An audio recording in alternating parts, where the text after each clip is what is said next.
l'homme, la paix. Voilà. On parle des droits de l'homme, des droits de l'homme. Oui. Quand il n'y a pas de paix, il n'y a pas de droits de l'homme. Soyons sérieux. Yeah! Et je voudrais ici interpeller la France, les États-Unis, la Russie, la Chine, l'Angleterre. Ils sont les 5 membres permanents du Conseil de sécurité des Nations Unies. C'est eux qui doivent amener la paix.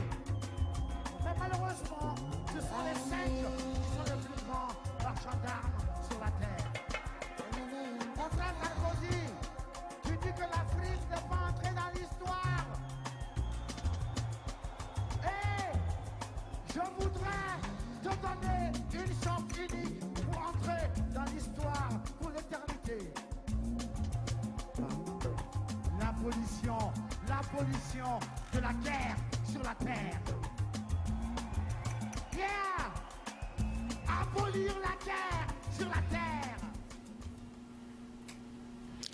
Salut à tous, mesdames, mesdemoiselles et messieurs. Merci d'être avec nous pour cette émission Grand Débat sur Tempo Afrique.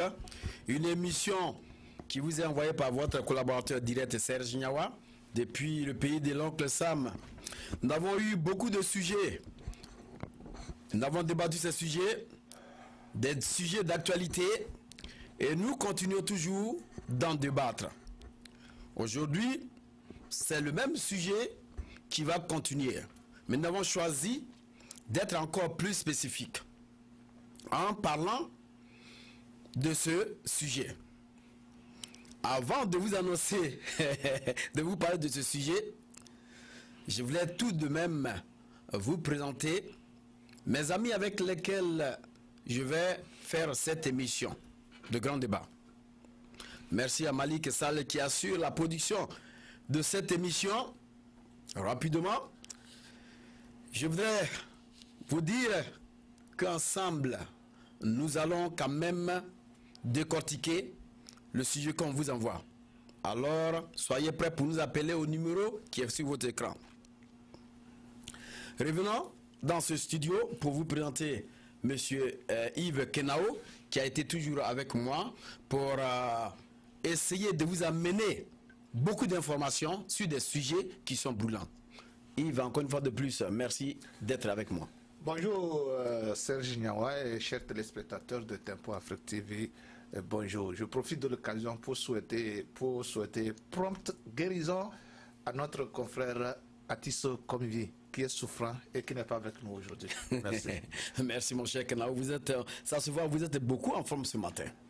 Et ça se voit. Je le suis, je le suis. Merci d'être avec moi.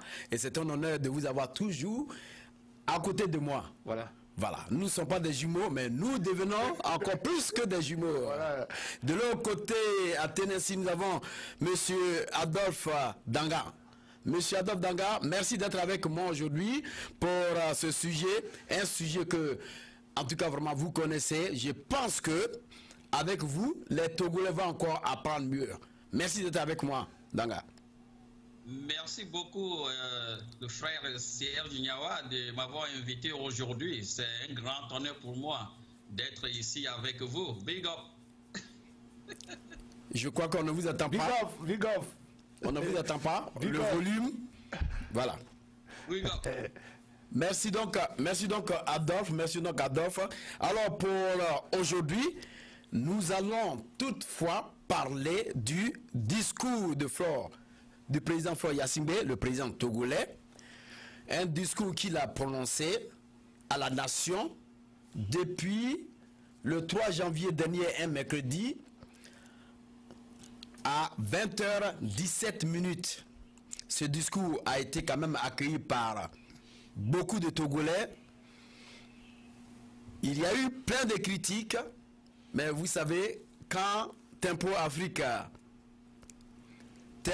TV s'ingère dans une histoire, on a encore beaucoup d'informations comment il faut se comporter.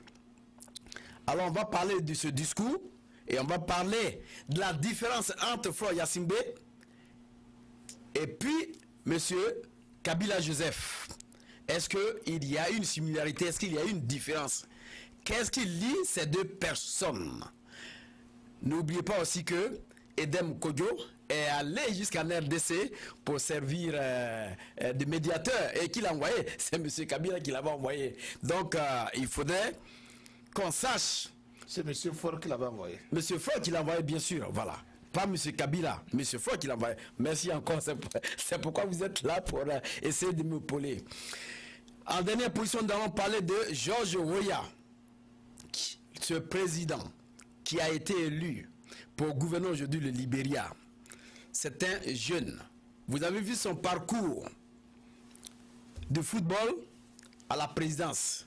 Sinon, je dirais d'un enfant de ghetto à la présidence. Et vous avez vu, c'est une intelligentsia vraiment hors pair.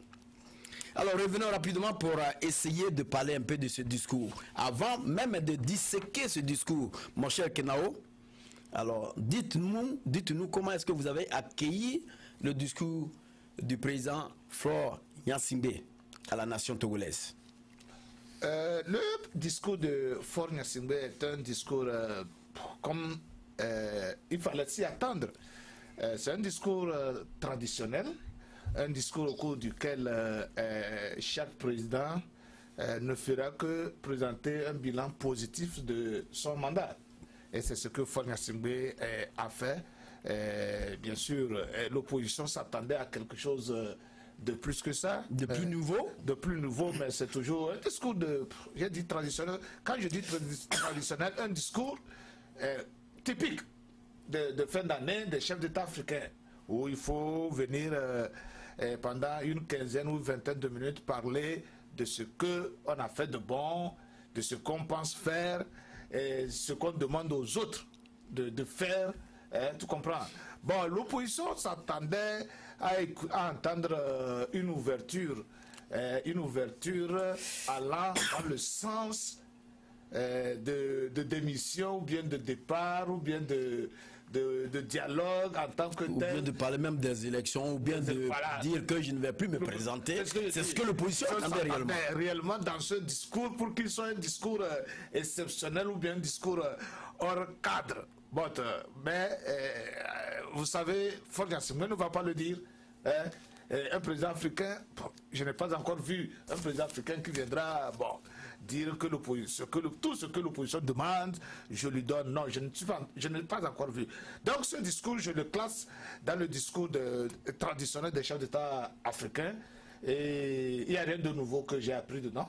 Sans te mentir, hein, il n'y a rien de nouveau que j'ai appris. Donc vous voulez dire que c'est le même discours depuis 2016, 2017, le même discours. C'est le même discours. Et donc,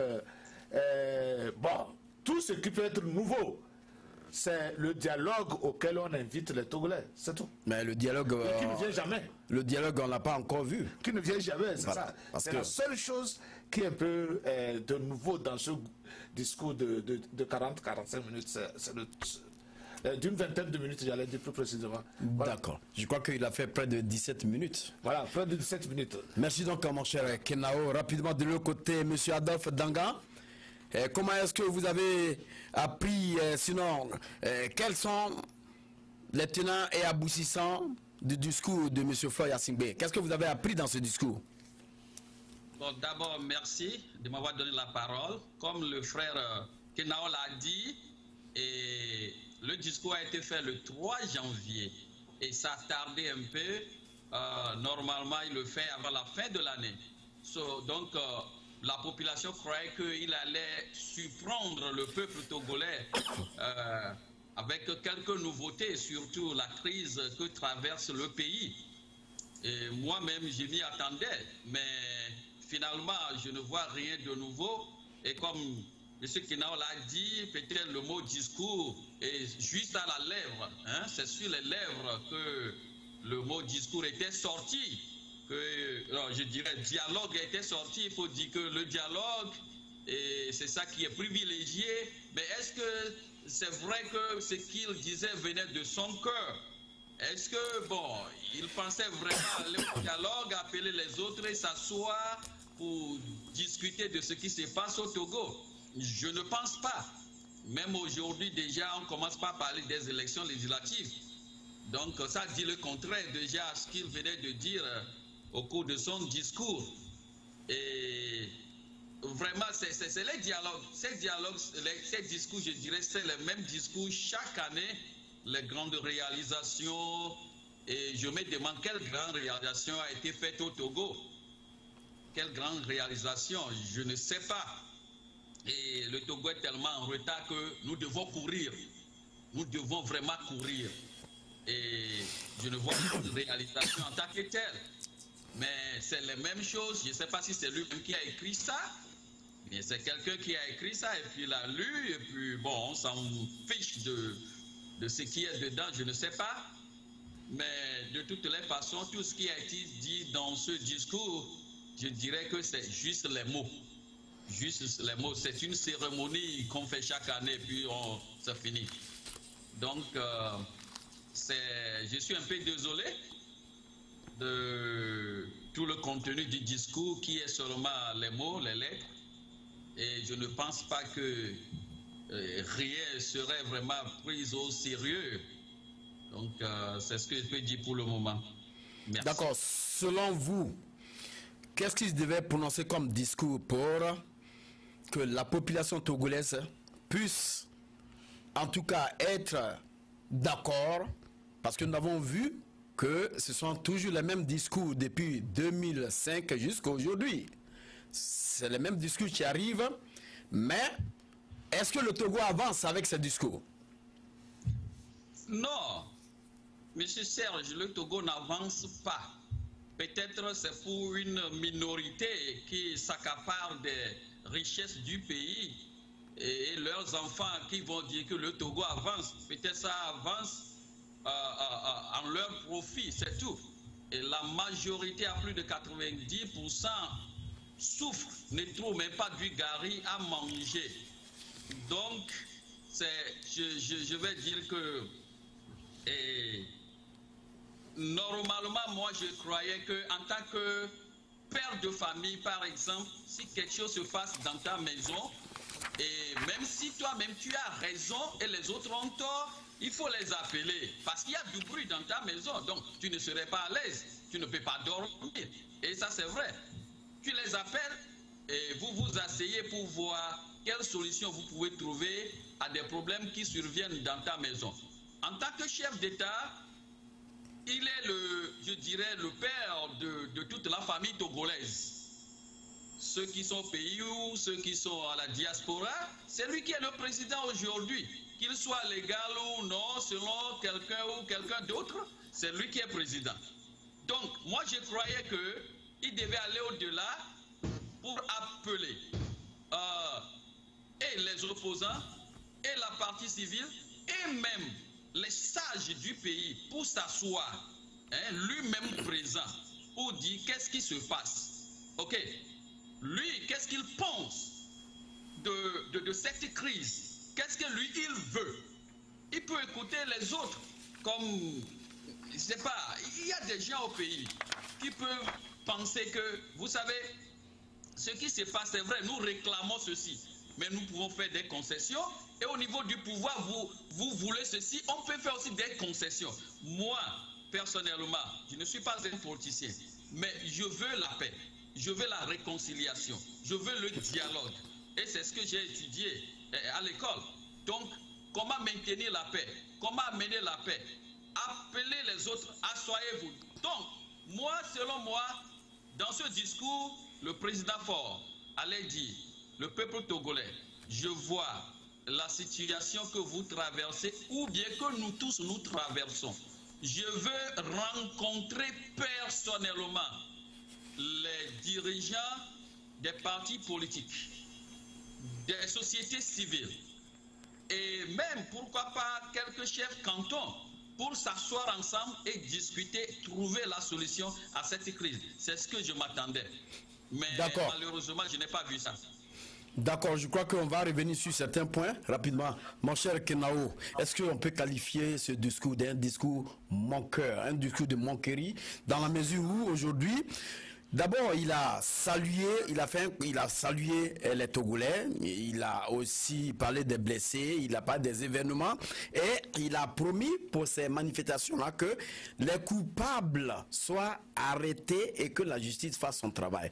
Un discours qui prononce comme ça. Alors qu'on parle d'un dialogue où on doit appeler tous les opposants à se réunir autour d'une table. Mais au fur et à mesure on fait ce discours, il y a des opposants qui sont emprisonnés. Plus d'une centaine d'oppositions emprisonnées. Et on fait un discours. Est-ce que c'est un discours rassembleur ou bien un discours moqueur? Là encore, il faudrait, M. Serge, il faudrait que nous soyons sérieux. Pour le président actuel, Faure Gnassingbé, c'est un discours sincère. Pour lui, c'est un discours sincère. Pour lui, c'est un discours sincère. Mais pour les Togolais, c'est un discours sincère. Et pour lui aussi, c'est un discours qui vient d'un chef d'État, d'un président de la République togolaise, qui est au-dessus des autres. Donc, il est le père de la famille, il est le père de la nation. Je ne parle pas, je ne dis pas qu'il a donné l'indépendance. Il faudrait que je sois clair. Je ne dis pas que c'est lui qui a donné l'indépendance au Togo. Je ne dis pas ça. Je dis, quand je dis le père de la nation, c'est-à-dire que à l'heure actuelle, c'est lui qui est le papa du Togo. Voilà, c'est en ce terme-là. Maintenant, il se dit qu'il doit prendre ses responsabilités et rassurer la population que quiconque va violer les lois de la nation sera puni. Non, il a dit qu'au niveau de ces manifestations qui sont passées depuis 19 août jusqu'à aujourd'hui, voilà, il y a eu des morts, il y a eu des blessés. Donc la justice, des enquêtes, des investigations doivent être faites pour mettre à nu ces gens-là qui sont à la base. Et ils seront jugés. Politiquement, c'est ce qu'il faut dire. Quand vous voyez les bombes ici, les actes de terroristes aux États-Unis, en Angleterre, partout, quand le président sort, ou bien le maire, ou bien le gouverneur sort, qu'est-ce qu'il dit? Il dit, nous allons faire des investigations et traduire les coupables à la justice, devant les tribunaux. Bon, ça passe. Mais si vous êtes de l'opposition, ce discours-là, c'est comme un couteau qu'on vous a envoyé au dos. Alors comment l'opposition pourrait réagir? C'est ce que je dis. Pour l'opposition, c'est un discours moqueur. C'est que c'est un discours qui montre qu'il ne se soucie guère de la situation du Togo, qui ne se soucie guère de tout ce que l'opposition fait ou dit comme revendication. Si vous êtes de l'opposition, c'est comme ça que vous allez prendre ce discours-là. Et ça fait extrêmement mal. D'attendre que vous dites que vos éléments, vos supporters sont en prison, vos supporters sont pourchassés, vos supporters, certains de vos supporters sont morts. Et qu'on vous dise qu'on va punir, sanctionner ces personnes-là, si vous êtes de l'opposition, ça va vous faire extrêmement mal. Vous avez vous posé la question, mais quel est ce dirigeant? Quel est ce responsable? Vous voyez? Donc, ça dépend du côté dans lequel vous êtes. Si vous êtes du parti au pouvoir, vous allez dire que le discours n'est pas fort, qu'il fallait dire des mots forts pour décourager. Oh, s'il vous plaît, je ne dis pas que le président... Non, voilà. Non, mais nous sommes là pour dire la vérité, parce que sur ce plateau, il faudrait qu'on soit sincère avec tous ceux qui nous regardent. Donc, ce que vous êtes en train de dire... Je ne dis pas que le président n'est pas fort, non. C'est-à-dire que les mots qu'on devrait utiliser devraient être des mots beaucoup plus forts pour décourager les manifestants ou ceux-là qui veulent manifester, si vous êtes du pouvoir.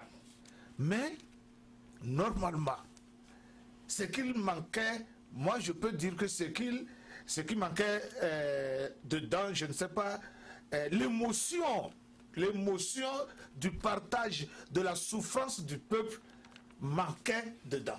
On va y arriver, L'émotion, c'est-à-dire que, bon, quand je dis l'émotion, c'est-à-dire que le président devrait faire, devrait montrer à la nation qu'il partage la peine de la nation. C'est ça. Je ne sais pas, parce que je suis longtemps aux États-Unis que je reçois ça comme ça. Cette partie de l'émotion manquait un tout petit peu dans le discours. Même quand vous voyez le body language quand vous voyez le body language, cette émotion de faire sentir à l'autre qu'on partage sa peine, manquait dedans. Ça veut dire qu'il ne s'est même pas montré émotionnel vis-à-vis du peuple togolais qui l'attendait à des fins utiles. Voilà. Enfin, c'est comme ça que c'est cet élément-là que moi j'ai trouvé qui manquait réellement dans ce discours. D'accord. Monsieur Adolphe. Oui, Serge. Alors, dans ce discours, le président Faure Gnassingbé a dit que c'est au bout de l'ancienne corde on tisse la nouvelle. Qu'est-ce que ça veut dire? Qu'est-ce qu'il est venu faire connaître vis-à-vis de ceci? Tu sais, il y a longtemps, nous entendions parler son papa, Gnassingbé Yadema, dire la même chose, qu'il faut une continuité. Mais la première question que moi je dois me poser, c'est que après l'indépendance, tous les présidents africains qui savaient qu'il y avait même la démocratie en France, en Amérique et en Europe partout, ils n'ont pas cherché à suivre ce que eux ils faisaient pour installer la démocratie dans nos pays. Ils ont banni tous les partis politiques. Ils étaient devenus, je dirais, dictateurs parce que c'était en quelque sorte un seul parti dans des pays africains. Donc, si vous voulez tisser la corde au bout de l'ancien et que vous ne voulez pas suivre ce que les autres font, vous nous mentez. De deux, quand le père Eyadema prenait le pouvoir et lorsque l'avènement de la démocratie a commencé, il disait les mêmes mots que le fils est en train de dire maintenant. Nous allons suivre encore la dictature ou bien nous allons faire quoi? Pour eux, ils sont les démocrates, ils sont en démocratie. Et pour changer le président, je ne sais pas, ce qui est dans leur tête, c'est trouver quelqu'un aussi dans le même parti pour continuer, je ne sais pas. Mais je comprends très bien que... Monsieur Adolphe, Monsieur Adolphe, oui, j'ai cru entendre chercher quelqu'un pour le remplacer. Qu'est-ce que vous voulez dire par là? oui, vous savez souvent, ceux qui dirigent les pays, si le peuple veut qu'ils partent, ou bien s'ils sont là-bas il y a très longtemps, et ils veulent partir, ils veulent garantir leur avenir. En mettant quelqu'un là-bas de leur propre parti, donc ils vont toujours continuer par piller le pays. Eux, ils sont en paix dans le pays et aller où ils veulent. Leur compte à l'étranger serait toujours garanti ou bien protégé. Et donc, selon vous, ce qui est dans la tête de notre président. Selon vous, oui. Qui on propose? Qui la France proposerait? Selon vous, dans votre, comment on appelle, dans votre conscience. Oui. Selon vous, qu'est-ce que la France, qui la France proposerait? Ce serait difficile de le dire. D'accord. Je crois qu'on va y arriver. D'accord. Propose quelqu'un. D'accord. D'accord. Monsieur Kenao. Ouais. Monsieur Kenao. Donnez une seconde. Allez-y, allez-y. Ok. J'ai lu beaucoup de choses. Les gens disaient que la France cherchait à remplacer Faure par Bojona. Et certains parlaient de Bokor. Mais je dirais que France va préférer Bojona à Jean-Pierre Fabre ou à Tikoui, ou peut-être à Agboibo. Parce que Bojona n'est pas différent de Faure. Ce serait une opportunité pour lui de prendre le pouvoir. Il n'est pas, en tout cas, selon moi, démocrate, parce qu'il n'était pas opposant. Lui, c'est qu'il a un problème. Il a un problème avec Faure, c'est tout. Vous me comprenez? Mais ce n'est pas ça mon souhait quand même. D'accord. Monsieur Kenao, je crois que vous avez attendu Monsieur Danga. Peut-être que vous voulez ajouter quelque chose. Mais avant d'ajouter quelque chose, vous savez que le président Faure a fait un discours. Un discours qui a été accueilli à bon escient par le gouvernement lui-même. Mais dans ce discours, au même moment, nous savons que les richesses au niveau du Togo qui sont en train d'être exploitées, on ne voit pas comment Faure pourrait faire le partage de ces richesses entre le gouvernement et les Togolais. Il n'a pas parlé du pétrole qu'on a eu au large même de la côte togolaise. Il n'a pas parlé aussi comment est-ce que le phosphate est en train d'être exploité. Qu'est-ce que ça apporte aux Togolais pour dire, voilà, nous allons changer maintenant la vie des Togolais parce que le Togolais mange une seule fois par jour avec une souffrance et il continue. Monsieur Kenao.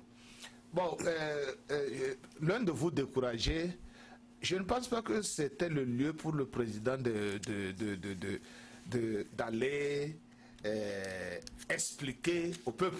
Il a un ministre des Finances et de l'Économie. C'est le job, le travail du ministre de Mais s'il n'a pas donné ce ministre à dire ce qui se passe, lui, voilà, autant il peut le dire, parce que c'est un discours de la nation. C'est un discours de la nation. Et à la fin de l'année. C'est là qu'il a dit les grandes choses que son gouvernement a réalisées. Donc c'est au ministre des Finances et de l'Économie, ou bien au ministre, je ne sais pas, des mines et des ressources, d'expliquer aux Togolais le processus qui fait rentrer l'argent au Togo. Et ça, c'est l'Assemblée nationale qui doit interpeller le ministre. Si on veut suivre les règles de la démocratie, c'est l'Assemblée nationale qui interpelle le ministre des Finances de venir expliquer aux représentants du peuple comment se fait la gestion des revenus du Togo. Vous voyez? Et si ce n'est pas clair, l'Assemblée appelle le chargé des mines au niveau de phosphate, de l'énergie au niveau du pétrole, sur la large des côtes togolaises, d'expliquer. Bon, nous avons appris qu'il y a exportation du pétrole au Togo. Sais-tu cela? Si tu le sais, qu'en est-il exactement? Où vont les fonds? Tout ça là. C'est maintenant ces petites règles démocratiques que nous devons instaurer dans nos pays. Ça permet, et tout ça là, toutes ces informations-là seront enregistrées au journal officiel du pays. Et ça permettra donc aux citoyens de pouvoir aller consulter exactement ce qui se passe, ce qu'on fait des revenus du pays. Dans la majorité des pays africains, il n'y a pas ça. Donc, pour ça, peut-être que c'est un souhait pour la prochaine fois, dans les jours à venir, que l'Assemblée saisisse le ministre des Finances et de l'Économie du Togo pour qu'il explique aux Togolais la gestion des revenus de phosphate, du pétrole et des autres, et même du tourisme, pourquoi pas. Voilà. D'accord. Merci mon cher Kenao. Monsieur Adolphe, de l'autre côté, je crois que le président Faure a parlé de la cohésion sociale. Et il a parlé aussi du choix de la démocratie. Alors, on veut comprendre de quoi il s'agit quand on parle du choix de la démocratie. Et il dit que cette démocratie implique aussi que l'ensemble des acteurs politiques acceptent de se conformer aux règles et d'exercer ses prérogatives dans le respect des droits et libertés de tous les citoyens. Monsieur Adolphe, est-ce que ce même droit dont il est en train de parler, est-ce que cette même démocratie dont il est en train de parler est suivi chez lui? Vous le savez, vous avez beaucoup d'informations et vous savez comment est-ce que le président a pris, comment on appelle le pouvoir en une seule heure, en une heure. Quand on parle du ministre directement au député de l'Assemblée nationale et en même temps au président de l'Assemblée nationale et en même temps président de la République togolaise. Comment on peut parler de la démocratie quand on ne respecte pas cette démocratie? Non mais vous savez, en Afrique, ces présidents, ils savent ce qu'ils font. Parce qu'ils sont les plus forts. Et comme on le dit souvent, la raison du plus fort est toujours la meilleure. Eux-mêmes, ils savent qu'ils ne respectent pas ces règles. Mais ils veulent imposer les autres à se soumettre à eux, à se soumettre à des règles qu'eux, ils mettent en place. C'est ça le problème. Ce que eux ils ont fait, ils ne vont pas permettre cela à l'opposition ou à quelqu'un d'autre de le faire. Mais pourtant, c'est eux, ils ont la force et ils gouvernent, ils ont l'armée. Donc, s'ils disent, ok, nous ne voulons pas ça, ils veulent que vous ne fassiez pas ça. Et faites ceci, vous allez le faire. Vous vous conformez à leur volonté. Et c'est ce qu'ils appellent la démocratie. Mais ce n'est pas ça la vraie démocratie. Ce n'est pas ça la vraie conformité aux règles. Les règles doivent être impartiales. Les règles doivent s'appliquer à tout le monde. Dans un petit village jusqu'au président dans une grande ville ou bien la capitale. Mais eux, ils s'en fichent de ça. Eux, ce qu'ils veulent, vous faites ça. Ensuite, on parle de la paix, on parle de la cohésion. Ben, son papa parlait toujours de la paix au Togo. Tu ne peux pas broncher, tu bronches, on te prend. Donc, tu es comme ça. Quoi? Tu ne trouves pas manger? Quoi? Là, il y a la paix. Et c'est selon lui, c'est cette paix dont lui parle. Et ce n'est pas ça la vraie paix. Et c'est ce que le fils fait encore. Moi, je dis que le gars, il a besoin d'aide. D'accord. D'accord. Mon cher Kenao, ouais. Je crois que c'est ce même discours qu'on est en train de décortiquer. Ouais. Dans ce même discours, ouais. M. Flore Yassingbe a quand même dit bravo aux militaires. Et il a mis en garde certains militaires qui vont lui tourner le dos. Et non seulement cela, mais est-ce qu'on peut dire que ce discours qu'il a prononcé aujourd'hui, est-ce que ça sera le dernier discours? Qu'est-ce que vous entendez par dernier discours? Quand je dis dernier discours, est-ce que l'opposition pourra arriver à le renverser ou bien à prendre le pouvoir par les élections? Voilà. À prendre le pouvoir par les élections. Les élections, on ne voit pas si les élections vont arriver aussi. Ok. Je ne pense pas que ça soit le dernier discours. Je ne pense pas. Pour simple raison que le Togo est un pays exceptionnel. Il y a toujours une exceptionnalité togolaise. Parce que là où moi je pensais qu'il allait perdre le pouvoir est déjà passé. Vous y croyez? J'y crois. Parce que le moment où il devrait partir, il n'est pas parti. Maintenant qu'on rentre dans les négociations, c'est autre chose. Donc vous croyez que monsieur le président Flore Yassingbe va toujours rester au pouvoir et que les... Non. Je veux parler de 2020. Allez-y. Je veux parler jusqu'à 2020. Je me dis qu'il a encore un autre discours de fin d'année ou de début d'année à faire. D'accord. Donc je vous apprends. Je suis d'accord avec vous, mais il y a un internaute togolais qui a dit au président Flore que monsieur le président Flore, c'est le dernier discours que vous avez prononcé. Vous n'avez pu prononcer un discours. Ok. Peut-être qu'il a mis les pieds sur quelque chose. Peut-être. Je compte sur quelque chose. Mais tout ce que je peux dire, pourquoi je dis que je ne pense pas que ce soit un dernier discours, je l'ai déjà dit, il y a des forces. Il y a des moments, si on prend le cas de hockey et hockey sur glace, il y a au cours du match de hockey, il y a ce qu'on appelle power play. C'est-à-dire que le power play là, c'est vous qui dominez, c'est vous qui faites tout.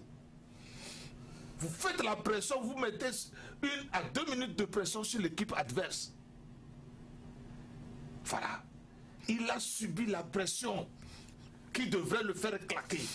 C'est comme un réseau.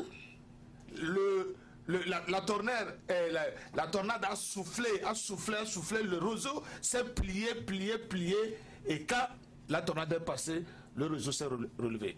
C'est pourquoi je dis que je ne pense pas, jusqu'en 2020, je ne pense pas que ce soit le dernier discours. Mais après 2020, je ne sais pas ce qui va se... À partir de 2020, je ne sais pas ce qui va se passer. Mais pour le moment, au moins, il a encore un discours ou deux à prononcer. Mais Voilà. D'accord. Revenons sur ce point de dialogue. Ouais. Il a parlé de dialogue. Un dialogue inclusif.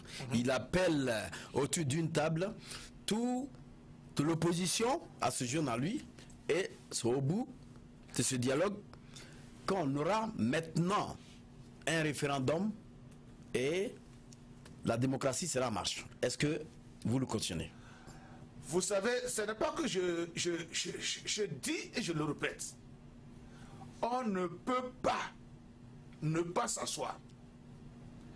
Et si quelqu'un vous dit qu'il n'y aura pas de dialogue au Togo, c'est faux. Mais l'opposition n'est pas prête pour dialoguer aujourd'hui avec le président. Et c'est ça le danger. C'est ce que je dis. C'est ça que chaque fois je dis. C'est ça qui fait que Faure Gnassingbé arrive toujours à être au pouvoir. Et c'est ça qui constitue aussi l'exceptionnalisme togolais. Nous n'allons pas toucher quoi que ce soit avec ce type-là. Oh, à tort ou à raison, qu'on le veuille ou pas, Faure Gnassingbé est toujours, à preuve du contraire, leur président. Ces mêmes types sont au niveau de l'Assemblée nationale. Et c'est Faure Gnassingbé qui signe les salaires des députés. Et ceux-là prennent le salaire des députés. Mais ils ne veulent pas s'asseoir autour de la table avec Faure Gnassingbé pour négocier. Pourquoi vous prenez l'argent du peuple togolais au niveau de l'Assemblée nationale? Pourquoi? C'est Faure qui signe toujours l'argent là. S'il n'est pas votre président, ne prenez pas les perdièmes de l'Assemblée. C'est là que je dis. Or, en jouant à ce jeu-là, il donne la force à Faure Gnassingbé. Faure ira seul ou avec l'opposition ou sans l'opposition. Mais nous avons vu la sortie de M. Tipi Atadam qui dit que le président Faure appelle au dialogue, mais il ne met pas en place comment arriver à ce dialogue pour qu'eux puissent venir, parce qu'il ne leur donne pas l'occasion de se présenter. Parce qu'il ne faut pas appeler au dialogue et puis ne pas mettre en place l'aboutissement de ce dialogue. Qu'est-ce que le Togolais appelle mettre en place? Quand ils ont commencé par tourner autour des capitales africaines et européennes, quelle était la condition? On s'est levé un matin, on les a appelés, rendez-vous à Paris, ils se sont rendus à Paris. Allez à Conakry, ils se sont rendus à Conakry. Quelles sont les conditions? Après avoir fait ces milliers et milliers de tours du monde, quelles conditions, cher Niawa? C'est là que je dis, il donne l'occasion à Faure d'être président. Et encore une fois, je suis surpris. Je regrette de te le dire. Si les choses vont à cette allure, Faure sera président. Et il va continuer d'être président. Il va continuer d'être président. Et il va changer la constitution. Il va changer la constitution. Et si nous continuons par croire qu'en restant dehors, qu'en disant oh non, non, non, non, oh non, non, non, moi je ne vais pas, Faure va aller. Mais vous-même, vous l'avez dit. Alors que la seule chose qui puisse empêcher Faure, c'est la force physique. Mais vous-même, vous l'avez dit la fois dernière. Ce fameux dialogue qu'on attend qui n'arrive jamais. Alors, tu sais qui pouvait faire arriver ce dialogue si ce n'est pas le président de la République? Non, non, je vais te dire une chose. On attend toujours que Paris donne l'ordre d'aller au dialogue. Je te jure. Donc l'opposition attend Paris pour donner l'ordre. L'opposition attend Paris. Et l'opposition veut se libéraliser aujourd'hui de Paris. Il ne peut pas. C'est incontournable.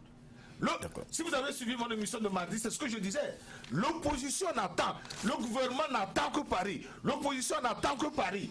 Le Togolais, en un mot, n'attend que Paris pour entamer le dialogue. Mais en ce moment, où est l'opposition elle-même? Ne dis pas où est l'opposition elle-même, où est le gouvernement lui-même? C'est pourquoi je vous ai dit, dans l'émission, je disais que dire qu'on est indépendant, c'est vrai. L'indépendance ne se proclame pas, M. Serge. L'indépendance se vit. Un homme indépendant ne proclame pas qu'il est indépendant. Il vit son indépendance. Il la prouve en exerçant indépendamment, en prenant indépendamment les décisions. Mais quand vous dites que vous êtes indépendant et que vous attendez de quelqu'un d'autre de vous dire ce qu'il faut faire, vous n'êtes pas indépendant. Les Togolais attendent toujours Paris. que d'on sait de leur dire exactement aller à telle date au référendum. Et ils iront. Et ils iront. Monsieur Serge, ne sois pas surpris. Si un jour tu entends que les Togolais commencent le dialogue, c'est que Paris a dit telle date commencer le dialogue. Donc, je suis surpris. Hein. Donc l'opposition n'existe pas. Ce n'est pas l'opposition seule. C'est les deux partis. Le gouvernement attend aussi Paris de lui dire ce qu'il faut faire. Tout ce que le gouvernement togolais fait, c'est de Paris. D'accord. Donc, quand je vois le schéma, M. Adolphe a parlé de législative. Mais ça, c'est le plan de Fonia Sibé. S'ils refusent le dialogue, je les amène aux élections. Ah, parce que si le dialogue est accepté, c'est qu'on va directement au référendum. Au référendum. Et puis... Oh, s'ils refusent le dialogue, ils vont aux élections. S'il faut rafle, s'il faut rafle tout à l'Assemblée, Ford n'a pas besoin du référendum pour changer quoi que ce soit. S'il a les 4/5e à l'Assemblée, d'emblée l'Assemblée seule change tout et le mot en aucun cas est enlevé. Et s'il veut, on enlève les limitations et on revient à zéro. Tu vois le danger, c'est pourquoi moi, je dis, je répète, je dis, si l'opposition togolaise m'écoute, moi, Yves Kenao, je leur demande d'exiger ce référendum et ce dialogue, de l'exiger. Et de fixer même les dates, aussi, le plus tôt que possible. Et au cours de ce dialogue, de demander à Fonia Sibé qu'eux, ils veulent tous participer à son gouvernement d'union. Tous, sans exception. Quand je dis tous... Vous croyez qu'avec ce gouvernement d'union, Ford pourra mieux lancer ses projets parce que... Il ne peut pas. C'est là, l'opposition ne comprend pas. Donc on peut parler de gouvernement d'union. Non, on parlera de gouvernement d'union. Pourquoi? Parce que tous les tenants de la coalition des 14 partis sont dans le gouvernement. Monsieur Atipi, quand je dis d'aller, Monsieur Atipi même doit accepter un poste ministériel. Monsieur Fabre doit accepter un poste ministériel. Adjamagbo Brigitte doit accepter un poste ministériel. Ils sont dedans. Ils voient ce que Ford fait. Ils vont en mission à l'étranger. Ils rencontrent des autres personnalités politiques, des autres pays. Ils vont vivre ce que c'est que gouverner. Ils vont vivre ce que c'est que l'ambiance de négociation, où il y a l'ambiance des gouvernements. Et à partir de ça, il serait très difficile à Fonia Sibé de prendre quelque décision que ce soit. Parce qu'il traite avec de grands responsables et non de petits envoyés des partis politiques. C'est ça que le Togo ne fait pas. Ça a été fait dans tous les pays où il y a eu alternance. Mais ça n'a jamais, durant 27 ans, ça n'a jamais été fait au Togo. Chaque fois, oh non, on ne peut pas s'associer à ce régime-là. Et ce régime s'associe à vous, en vous dirigeant. D'accord. D'accord. Monsieur Danga, qu'est-ce que vous lui dites? On parle bien sûr du dialogue qui n'arrive jamais et les Togolais veulent réellement non seulement un changement, mais on ne peut pas aller à ce changement sans toutefois dialoguer. Oui, le dialogue c'est très important et je suis parfaitement d'accord avec Yves Kenao. Le mal au Togo, c'est vrai que le dictateur Eyadema était tellement fort. Et quand certains rentrent dans le gouvernement, on dit on les achète. Ou soit s'il y a de dialogue, bon, on accepte les choses et puis on met ça quelque part. Et on a fait plus de 20 dialogues. Maintenant, c'est comme les Togolais sont fatigués, ne veulent plus de dialogue. Mais ça, dialogue, qu'est-ce qu'on peut faire? Si on a la force de renvoyer le président, comme ce qui s'est passé au Burkina Faso, c'est bon. Mais si on n'a pas cette force, qu'est-ce qu'on peut faire? À part de dialoguer et s'imposer au cours du dialogue. Et je suis parfaitement d'accord avec vous, parce qu'au début, c'était vraiment fort que, bon, les Togolais, nous, on croyait que non, bon, dans quelques jours, les choses vont changer. Mais finalement, on n'est pas dans ce schéma. On n'est pas dans ce schéma. Donc, qu'est-ce qu'il faut faire? Ils ont lancé le mot dialogue, et après tout, bon, ils ont commencé par balancer les choses, changer les choses. Aujourd'hui, ils commencent par parler de l'élection. Mais moi, je dis, si l'opposition peut changer de tactique aujourd'hui, l'opposition peut dire, nous, groupe 14 là, on veut rencontrer Fort. Et s'il veut quelques-uns dans la délégation avec lui, on fixe une date, on veut le rencontrer. Fort va avoir peur. Parce qu'il va savoir que ces gens-là, ils ont commencé par comprendre quelque chose. Ça, c'est très vrai. Puisque le gars, il est fort, il faut le savoir. Le gouvernement est fort, il faut le savoir. Mais c'est à l'opposition d'être malin. Il faut être malin. Bon, quand il faut parler de dialogue là, si l'opposition disait allons au dialogue, et nous on va poser nos conditions, vous allez poser vos conditions, ce serait très dur en ce temps. Ce serait très dur. Même si on devait continuer par marcher là, on devait accepter les dialogues. Peut-être que, bon, nous tous on a tort avant, mais aujourd'hui, en voyant les choses, il faut être très malin. Donc, sans mentir, je ne sais pas si l'opposition nous écoute. Moi, je leur dis, c'est vrai, le peuple veut un changement aujourd'hui, mais des fois, ce n'est pas facile comme ça. Le peuple ne peut pas comprendre. Mais eux, ils sont devant, ils doivent chercher des tactiques très rapidement pour pouvoir parler avec Fort. Ok, si tu veux rester au pouvoir jusqu'à 2020, that's ok. Mais nous voulons un gouvernement d'union, comme Kinao l'a dit. Tous, ils vont imposer leur poste. Et après tout, ils vont trouver quelques concessions et tout le monde est dans le gouvernement. Pourquoi ils ne devaient même pas réclamer le poste de Premier ministre? Voilà, voilà. Et pour aller aux élections maintenant, s'ils disent, nous serons le Premier ministre, nous serons le ministre de l'Intérieur, nous serons le ministre de la Défense. Pourquoi on va dire non, défense, non, personne ne peut prendre. Vous dites ok, prenez défense, nous on prend l'intérieur. Voilà. Parce que vous pensez à quoi? Vous pensez aux élections déjà. Mon frère, voilà. Si quelqu'un est fort là, voilà. Tu es proche de lui. Voilà. Si tu es proche de lui, il va avoir peur de toi. C'est pour cela, moi souvent, si tu commences par me menacer ou bien ceci, je t'appelle, je dis, alors on va s'asseoir ensemble. Tu vas commencer par avoir peur de moi. Voilà. Monsieur Adolphe, oui. Vous avez compris la tactique. Vous êtes un sage. Il faut faire appel à son ennemi. Il faut être à côté de son ennemi pour mieux le connaître. Pour mieux le connaître. Vous n'avez pas remarqué que ça fait 27 ans que nous avons toujours refusé Exactement. On ne veut pas s'associer à ce régime. Et le régime nous dirige toujours. C'est ça. Et il continue de le faire. Hein?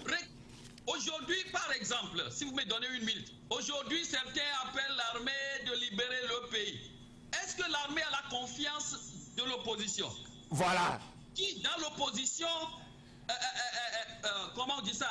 Qui, inspire la confiance à un général, par exemple? Je ne sais pas. Mais si vous étiez dans le gouvernement, à chaque fois que vous êtes dans le gouvernement, vous tissez des relations. Sûr. Voilà. Bon, Zimbabwe, par exemple, c'est le vice-président, il est très proche du général qui s'est levé contre Mugabe. Si le général n'était pas contre Mugabe, rien ne peut se passer. Le mal du Togo, c'est qu'il n'y a pas cette relation, il n'y a pas cette intimité-là. Il n'y a pas. Parce qu'on est toujours à l'écart et on critique seulement. Je ne sais pas si les gens peuvent me comprendre. En tout cas, moi, je vous comprends parfaitement. Oui, mais il y a une culture politique très mauvaise au niveau de l'opposition Togo, si vous me permettez de le dire. Mais allez-y, c'est pourquoi nous sommes là, allez-y. Oui, si tu veux rentrer dans le gouvernement, qu'est-ce qu'ils disent? Oh, tu vas au mangeoire ou bien la mangeoire, tu vas aller manger. Quand ils ont commencé cette culture-là, les gens ont peur de rentrer dans le gouvernement. Et ce n'est pas de rentrer individuellement. Il faut rentrer par une concession de toute l'opposition. Est-ce que vous voyez? Vous aurez plus la force. Monsieur Adolphe. Oui. Est-ce que vous ne remarquez pas que dans toute la région ouest africaine, dans toute l'Afrique, partout où il y a alternance, celui qui est arrivé au pouvoir a travaillé avec le pouvoir sortant. Vous n'avez pas remarqué? Je vous donne des exemples. Prenez le cas du Burkina Faso. Toujours à mes amis, j'ai dit regardez au Sénégal. Au Sénégal. Ouad était dans le gouvernement, Ouad était président de l'Assemblée, Ouad a travaillé avec Dif. Beaucoup. Regardez celui qui a remplacé Ouad, Macky Sall. Voilà. Même au Burkina. Regardez le Burkina. Il était proche du pouvoir. Oui. Regardez le Bénin. Regardez le Bénin proche. Oui, exactement. Je dis toujours à mes camarades que ce que nous avons fait de mal au Togo, c'est-à-dire il y a problème de mésentente, problème d'ennemis. Et ce n'est pas une très bonne chose.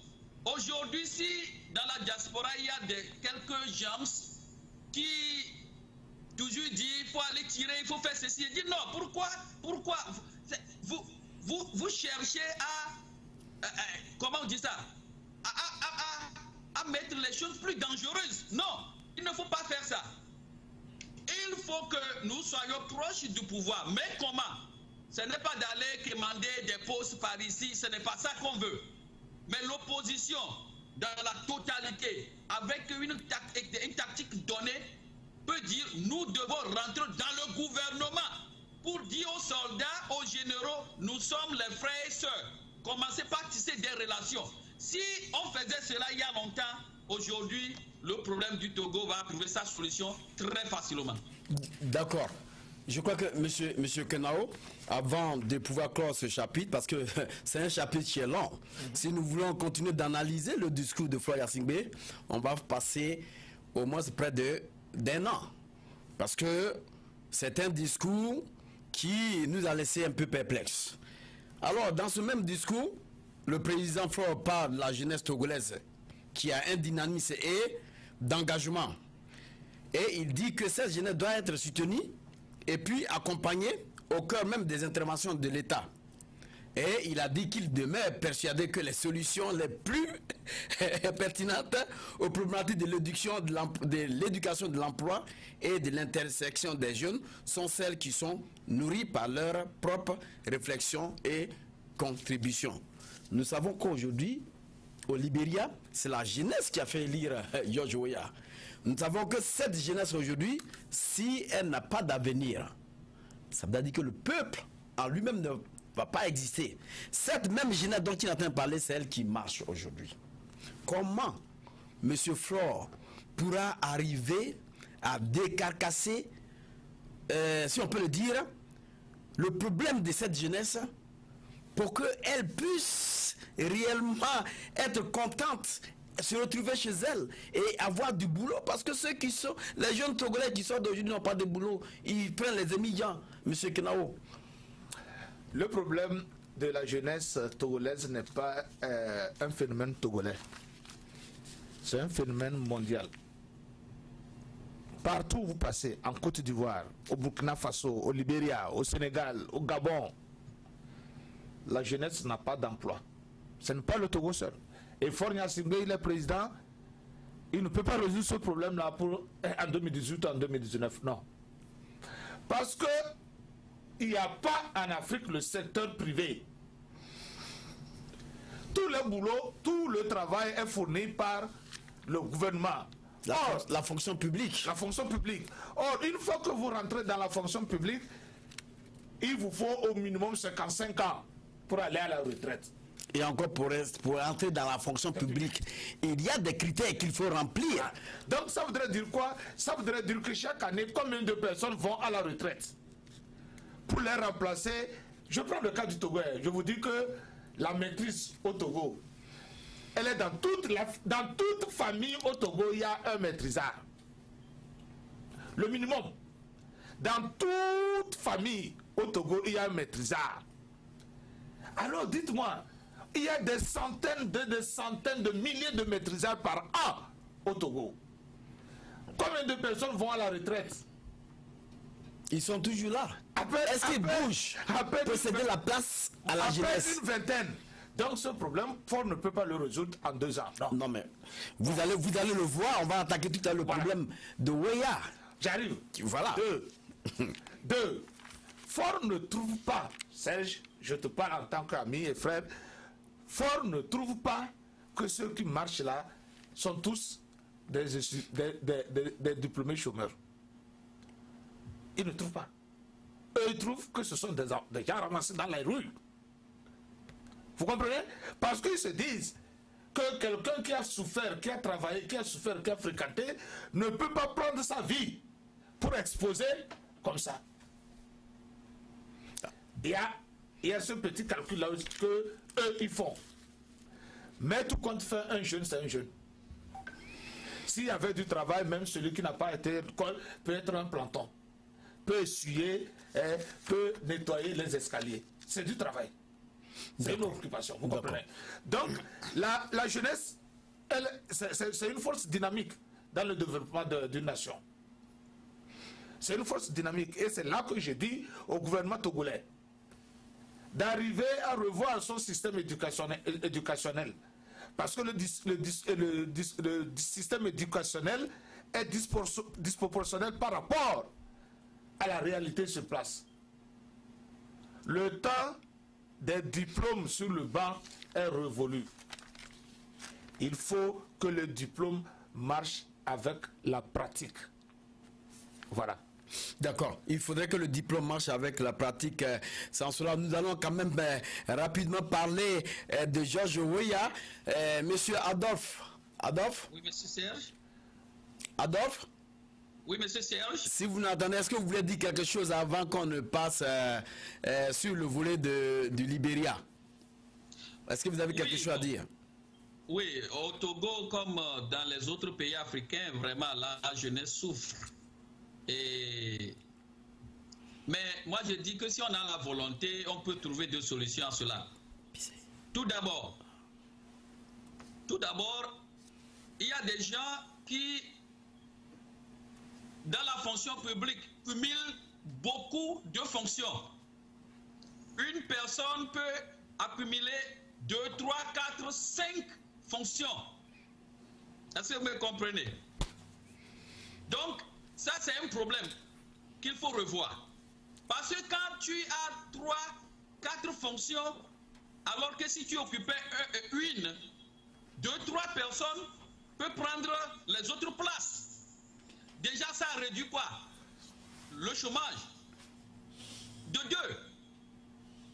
Mais par exemple, l'école. Il n'y a pas d'école. Il n'y a pas d'école au Togo. Il n'y en a pas. L'école primaire. Il n'y en a pas. Il faut voir comment les gens marchent, les enfants marchent des kilomètres pour pouvoir aller à l'école. Si on créait ces écoles, si on créait des écoles, pour qu'au moins tous les enfants puissent avoir accès à l'éducation, il faut engager les enseignants. Il faut engager, même pas juste les enseignants, il y a des conseillers, il y a beaucoup de choses, personne qu'on peut engager. Moi, je disais que si il y a quelqu'un de bonne volonté qui prenait le pouvoir en Afrique, que ce soit au Togo ou au Bénin, et ils veulent mettre en place une bonne structure pour créer et les écoles et les hôpitaux, mon frère, on cherchera même les gens dans les autres pays pour venir travailler. Parce qu'ils ne sont pas nombreux. 7 millions de population et 2 millions à l'étranger, donc il reste 5 millions. Il inclut les enfants. Est-ce que vous me comprenez? Bon, si on parle de la décentralisation, par exemple, si on décentralise les préfectures, ou dans chaque préfecture, il faut engager les gens pour prendre soin des routes, par exemple, pour prendre soin des eaux, pour prendre soin de l'école, pour prendre soin de ceci. On va engager beaucoup de jeunes. Et aussi, comme le frère Kinao l'a dit, le secteur privé est important. C'est très, très, très important. Il faut libéraliser les choses. Il faut aider les gens à créer leurs propres choses pour engager les employés. C'est aussi important. Mais c'est comme en Afrique, on s'en fiche, on s'en fout de tout ça là. On dit qu'il n'y a pas de travail. Mais nous pouvons créer le travail. Que ce soit secteur public secteur privé. C'est ce que je peux dire. Merci. Merci donc, mon cher Adolphe. Je crois que rapidement, on va parler du Libéria parce qu'on a parlé de la jeunesse. Vous savez que le président du Libéria aujourd'hui, il s'appelle George Weah. Je voudrais qu'on l'appelle comme ça, au lieu de mettre George Opan Weah, parce que quand on dit George Weah, ce nom encore plus, ça sonne encore plus. Monsieur Kenao. C'est ce nom-là qu'on a connu. C'est ce nom-là qu'on a connu. Ouais. George Weah prend le pouvoir. Je peux l'appeler maintenant Monsieur le Président. Le président George Weah prend le pouvoir et il sait réellement comment il est arrivé au pouvoir. Ouais. Il sait réellement qui l'a mis au pouvoir. Ouais. Et il a dit il faudrait que toute la jeunesse, même où elle se trouve à la diaspora, elle rentre. Et avec la jeunesse, il va travailler. Alors comment George Weah pourra quand même réussir son pari? Voilà, il a besoin de vos conseils, hein, il a besoin de nos conseils. Donc il faudrait que... J'ai déjà dédié toute une émission à George Weah. Et cette émission, elle est suivie largement par la communauté du Libéria, aussi, ici aux États-Unis. Ils l'ont beaucoup, quand même c'est en français, ceux qui ont eu à faire la zone francophone. Mais je vous en prie, George Weah parle bien le français. Oui, et si vous allez comprendre. Voilà, pour répondre à votre question, vous savez, j'ai été très content de l'élection de George Weah. Pour une simple raison, qu'il y a eu rupture systématique entre élire quelqu'un qui n'a pas un diplôme de Harvard ou un diplôme de Sorbonne. C'est la première fois en Afrique qu'on a élu quelqu'un. Un joueur. C'est ce que je dis. Quelqu'un qui n'est pas issu d'une université. Un joueur. Tu sais, ça donne l'espoir à tout Africain, qu'il soit paysan, qu'il soit commerçant, qu'il soit ouvrier, qu'il soit artiste peintre ou chanteur, qu'il peut être président de son pays. Je vous dis qu'avant George Weah, personne de cette catégorie ne pensait être président. Puisque on se disait, oh, je n'ai pas un doctorat. Et ceci-là, George Weah va faire tout et tout et tout pour réussir. Mais... Et s'il réussissait, ça voudrait dire que c'est la fin. C'est la jeunesse maintenant qui doit prendre l'Afrique en main. C'est la fin de ces soi-disant des bijotivores, des venus de France là. C'est la fin. Et des gens, depuis, on n'est pas encore nés qui sont dans la fonction publique et qui sont toujours là-bas. Moi, je vais parler du Togo. Hein? Oui, et on dit toujours quoi? On dit toujours qu'il a l'expérience. Il connaît bien le milieu. Mais c'est ça. Ça veut dire que l'expérience ne s'achète pas. L'expérience, c'est ce que vous faites tous les jours. C'est ça l'expérience. Donc George Weah. Président. Qu'est-ce qu'il doit faire? C'est ce que je dis. Il fait appel à la jeunesse. Moi, je dis, faire appel à la jeunesse, ce n'est pas nécessairement d'aller faire appel à ces étudiants, à ces graduates de quoi, docteur, quoi. Non! Qu'ils prennent des jeunes qui réfléchissent, s'il vous plaît. Moi, j'ai dépassé déjà le niveau de diplômé de Harvard, de diplômé de doctorat en quoi, non. On n'a plus besoin de diriger un groupe, c'est le wisdom. La sagesse. C'est la sagesse divine. Je le répète. Mon papa, mon grand-père n'a pas mis pied à l'école du blanc. Mais quand il vous tranche un litige, un problème, vous pouvez aller voir le plus grand juge de ce monde. Il ne le fera pas comme ça. Il ne va pas le rendre autrement s'il veut être honnête. Diriger, ce n'est pas nécessairement le papier.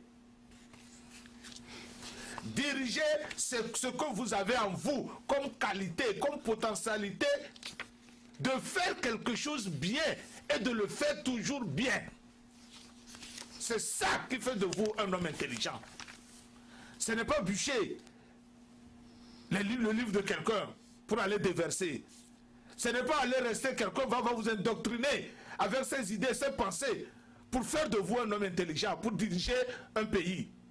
George Weah, sur le terrain, dans quel livre George Weah a appris qu'il pouvait aider l'équipe nationale du Libéria quand le pays était en guerre? Dites-moi, dans quel livre il a vu ça? Mais sa sagesse lui a dit, bon, je suis en avance sur les autres. J'ai quelque chose que les autres n'ont pas. Et je suis libérien. Qu'est-ce que je peux faire pour aider mon pays? Il a dit, bon, l'argent que je gagne, je vais mettre ça au service de mon peuple.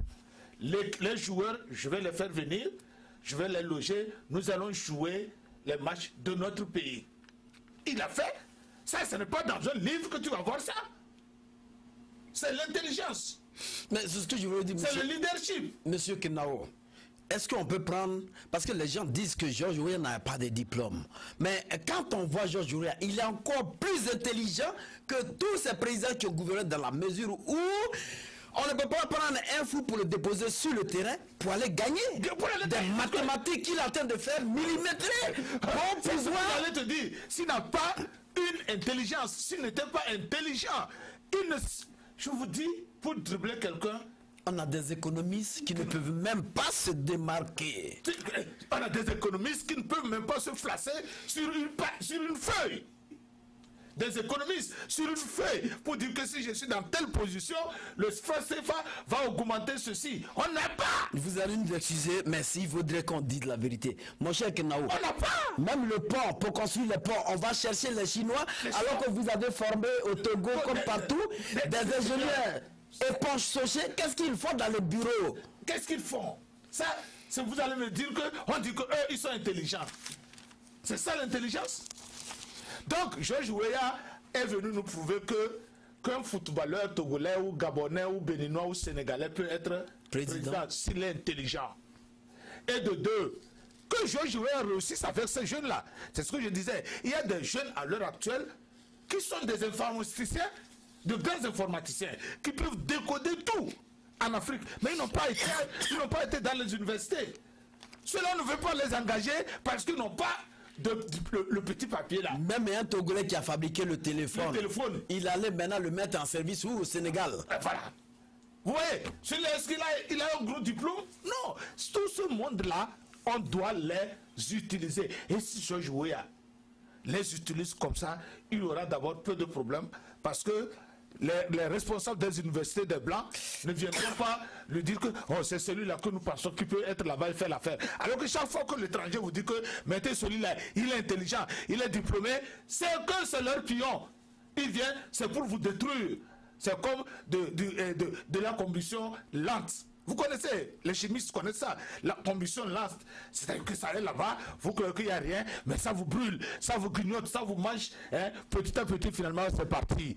Toute la partie est foutue. C'est ça. Donc, si George Weah peut travailler avec des gens concrets, avec la jeunesse consciente, je dis jeunesse consciente, c'est là qui pense Libéria Fest. Libéria Fest. Libéria Fest, il va réussir. Merci, donc, mon cher Kenao. Mon cher Adolphe, je crois qu'on parle maintenant de George Weah. Et je ne vais pas vous surprendre. Je pense que vous êtes quand même un grand diplômé. Et George Weah comprend bien le français, mais je voudrais que vous nous parlez un peu de l'anglais. George Weah a dit, I'm elected. I'm going to help the youth.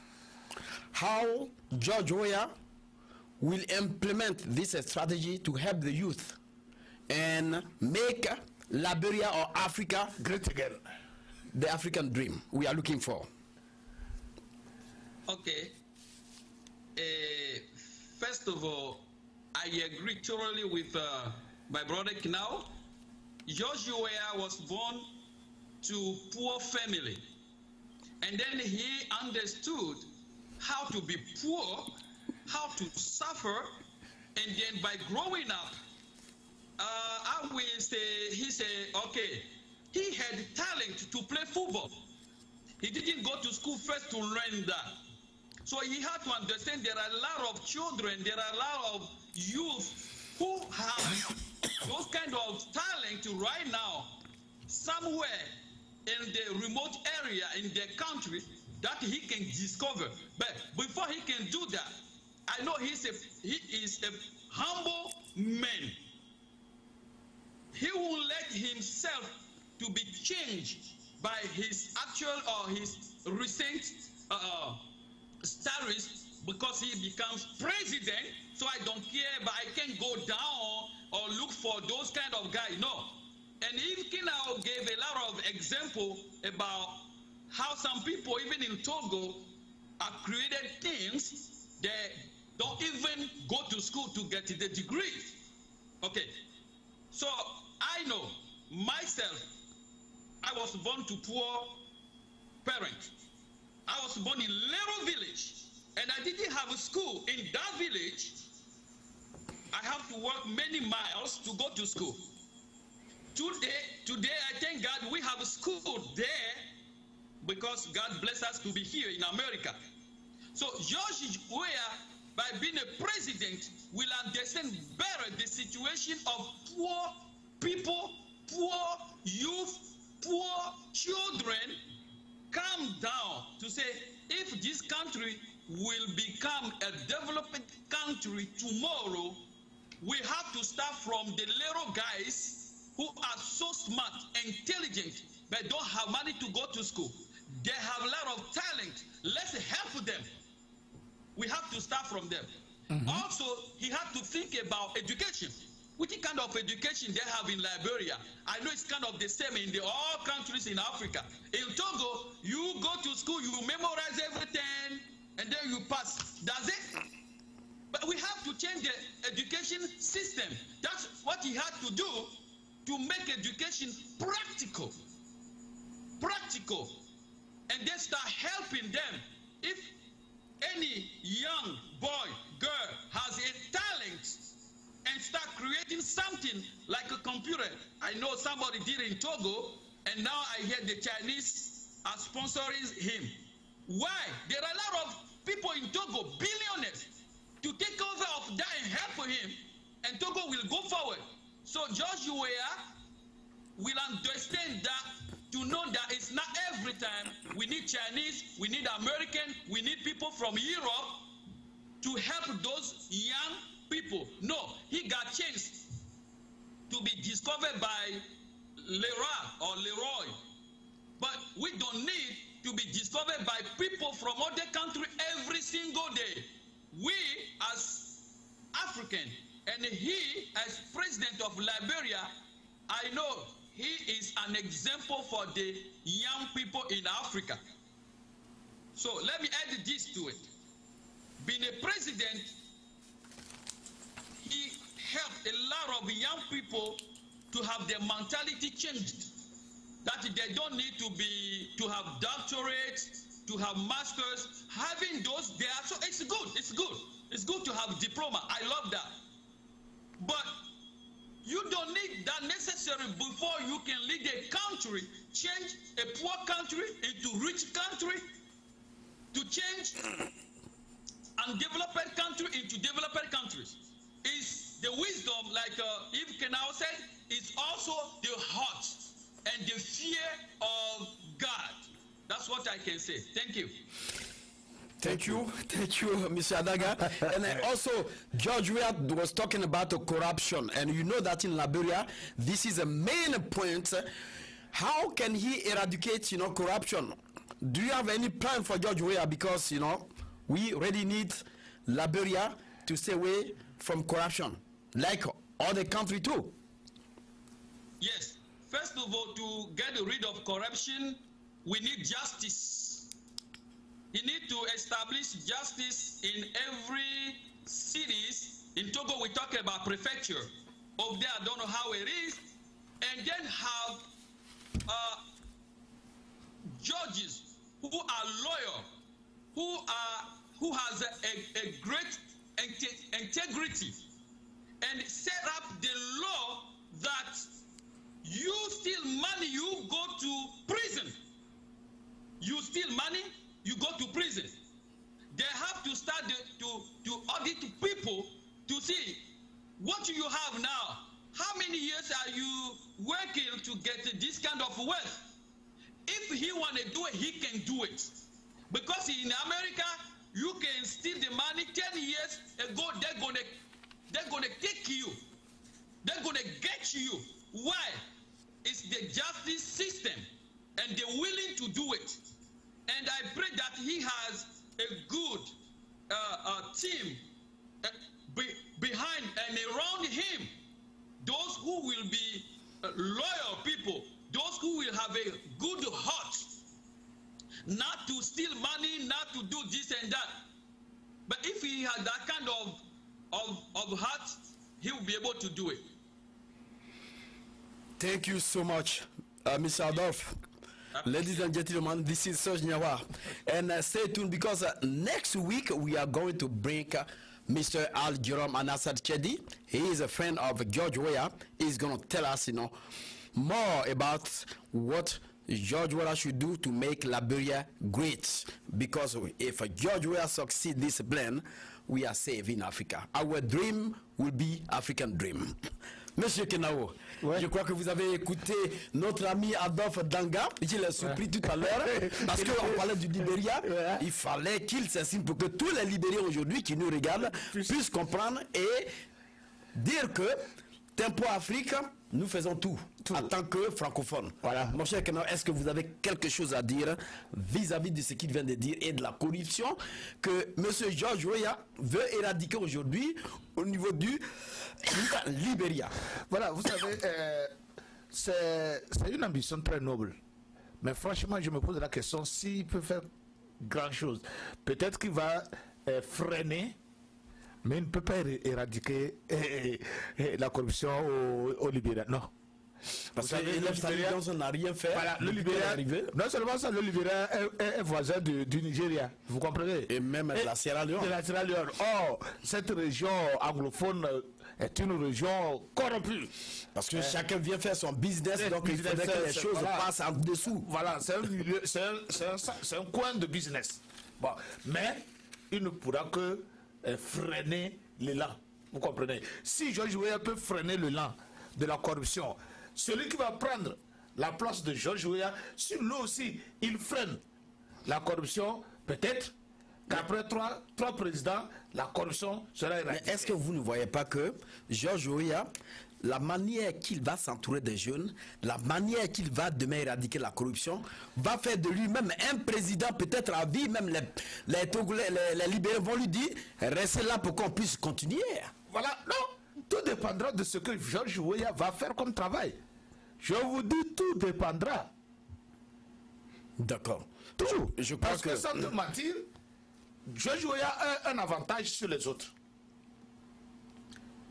Il est soutenu par la jeunesse. Très intelligent.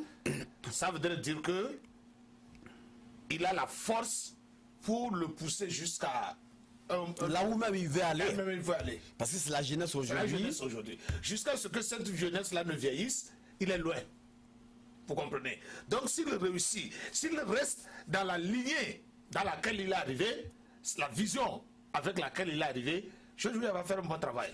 Mais comme on le dit, mais quand il va commencer par rencontrer ses confrères de, comment vous l'appelez, de CEDEAO, de l'Union africaine, je ne sais pas comment il va réagir. J'attends ça. D'accord. J'attends qu'il rentre dans le cercle des amis de l'Union africaine et de la CEDEAO pour voir comment il va réagir. Bon. Thank you so much. Mr. President George Weah, the African youth is watching you.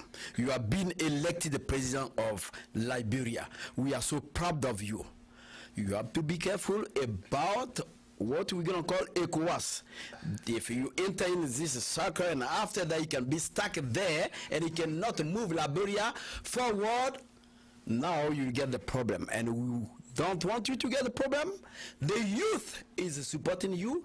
The youth want to work with you. We want work with you, and we are so proud of George Weah, who will be the president, the life president in Liberia, if you have the plan to raise Liberia and make Liberia great again. Yeah. Monsieur Kenao.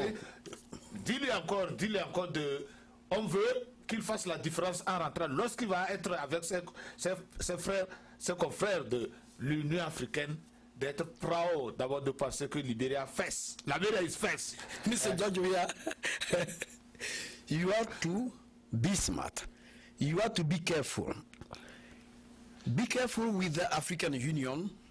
We don't want these people to make you very, very, very, put you down and you cannot move forward. Because we have seen African Union, they cannot fix any problem because they are not depend on themselves. They are depend from West. And we are supporting you. Mon cher Kenao, je pense que Georges Weah a compris. Notre frère Adolphe est là? Oui, monsieur Adolphe est là. Monsieur Adolphe, est-ce que vous êtes là? Oui, je suis là. Monsieur Adolphe Danga. Oui, je suis là. Est-ce que vous voulez ajouter quelque chose avant qu'on ne passe sur un autre chapitre pour la fin de cette émission? Oui, bon, c'est pour donner un petit conseil au président Georges Weah. C'est vrai, je sais qu'il va beaucoup travailler et il va inspirer beaucoup de jeunes Africains. Mais je suggérerais que, quelle que soit la manière dont il va réussir dans son fauteuil présidentiel, il faut qu'il fasse les 2 mandats et partir. Comme Hélène l'a fait, quel que soit, même c'est des miracles, je ne sais pas comment, il faut, s'il finisse, s'il a gagné encore pour 2e mandat, à la fin du 2e mandat, qu'ils disent c'est fini pour moi. Même la jeunesse peut dire qu'il faut continuer. Non. Il a donné le premier exemple maintenant d'être un très jeune président, mais il faut qu'il donne encore un autre exemple de partir après avoir fini ses 2 mandats. Ça va lui donner plus d'honneur que de chercher à rester là-bas plus de 2 mandats. Merci. Merci donc, monsieur Danga. Est-ce que vous pouvez rapidement regarder la caméra devant vous et dire à Georges Weah en anglais ce conseil? Parce que c'est beaucoup important. Oui, Mr. President George Weah, we thank God for your life to become a president of Liberia. And I know you are so young, you did a lot for your country, and now the youth are behind you. They voted you, you become the president. We are so proud of you. I know you're going to do a good job to put Liberia first and put Liberia forward to become a great nation in Africa. But let me tell you something. We as youth, we are really inspired by you. And we want you to be successful in this job. It's not an easy job. You're going to be surrounded by many people. You might have a good heart, but people will try to corrupt you. They will try to change you. Don't accept that. Pray, Lord, God will guide you. And then I know that if you do well, and I'm sure you're going to do it, second term, you're going to win.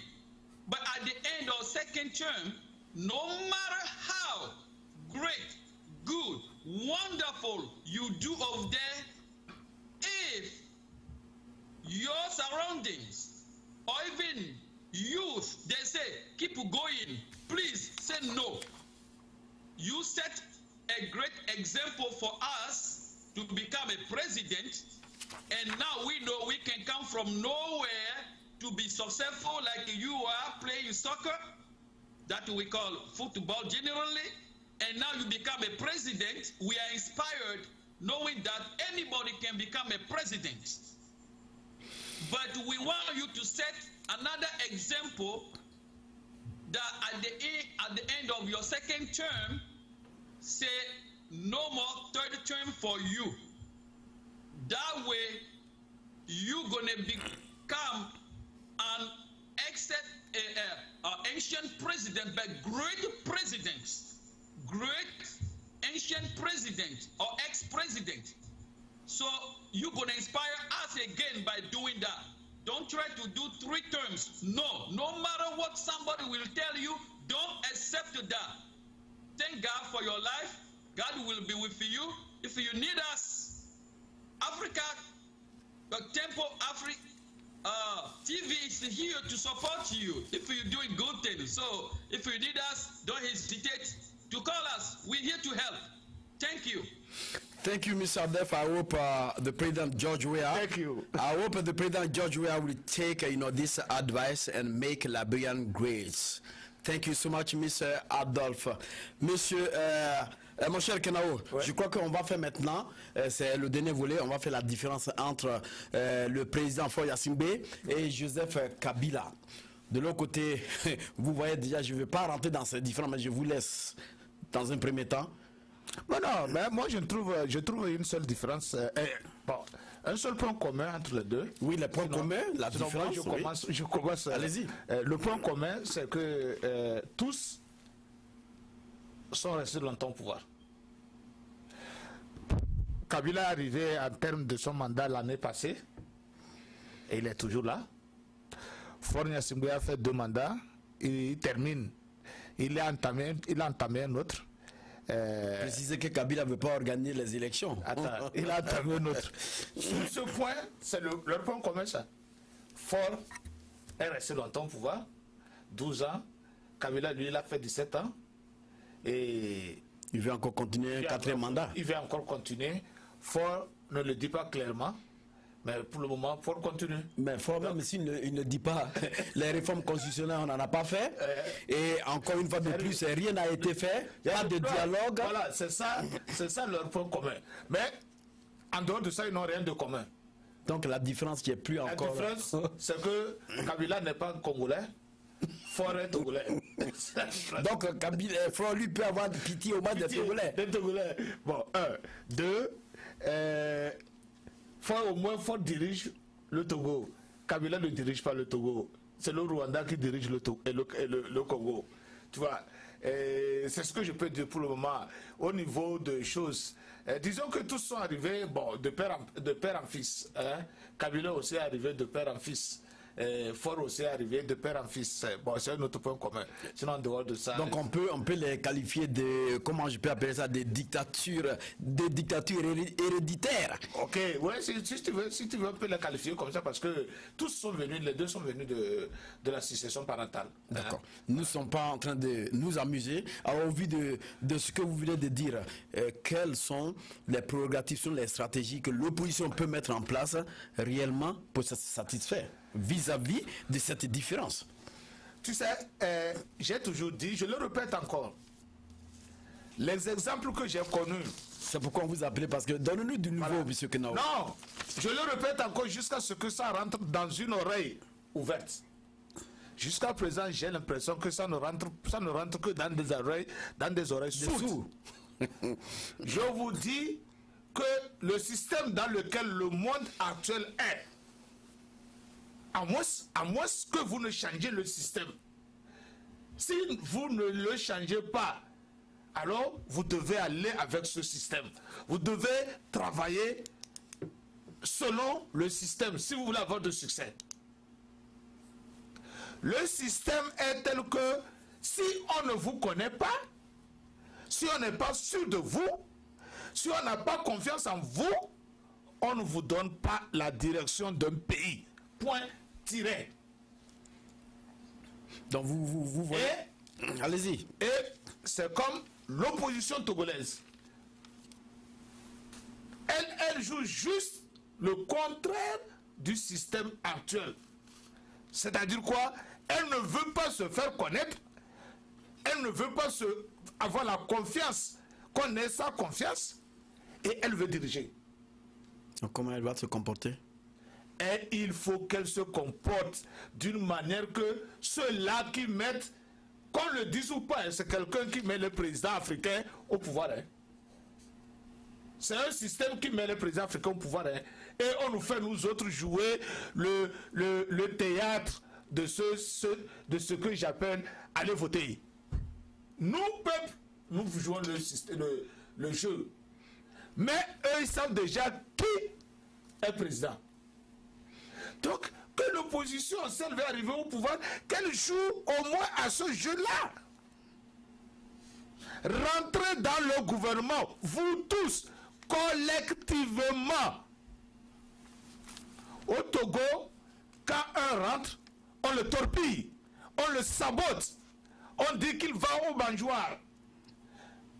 Mais alors que les autres sont à l'Assemblée nationale, ils prennent l'argent de cette même mangeoire. Quelle est la différence entre être ministre dans un gouvernement et être à l'Assemblée nationale? Vous tous, vous deux, vous êtes payés par le Togo. Quelle est la différence? Que tous les opposants, je ne parle pas des membres de l'opposition, les leaders de l'opposition. Les leaders de l'opposition sont à l'Assemblée nationale. Pourquoi les leaders de l'opposition sont-ils à l'Assemblée nationale? Et ils ne veulent pas être au gouvernement. Et qu'est-ce qu'ils font pour changer un peu la vie des pauvres citoyens? Alors qu'à l'Assemblée nationale, il y a de grandes perdièmes. On les paie bien. On les paie bien à l'Assemblée nationale. Pourquoi ils prennent l'argent de l'Assemblée nationale que le contribuable togolais paie? Et on refuse de rentrer dans un gouvernement où on a la chance, comme mon ami Adolphe l'a dit, d'avoir contact, des relations avec les autres décideurs. C'est comme un match de football. Deux finalistes. Voilà. Et on verra celui qui va gagner. Aucun fondateur, aucun créateur d'une société ne peut engager un manager, un comptable sur lequel il n'a pas confiance. Un comptable avec lequel il n'a jamais travaillé. Mais ici, on parle d'un pays où... Le pays, pour ces pays développés là, le Togo par exemple, pour ces pays développés, c'est une entreprise. Et on ne peut pas engager un manager de cette société si on ne le connaît pas, si on n'a pas confiance en lui. Et c'est justement ce qui se joue. On n'a pas confiance aux opposants togolais. On ne les a jamais vus à l'œuvre.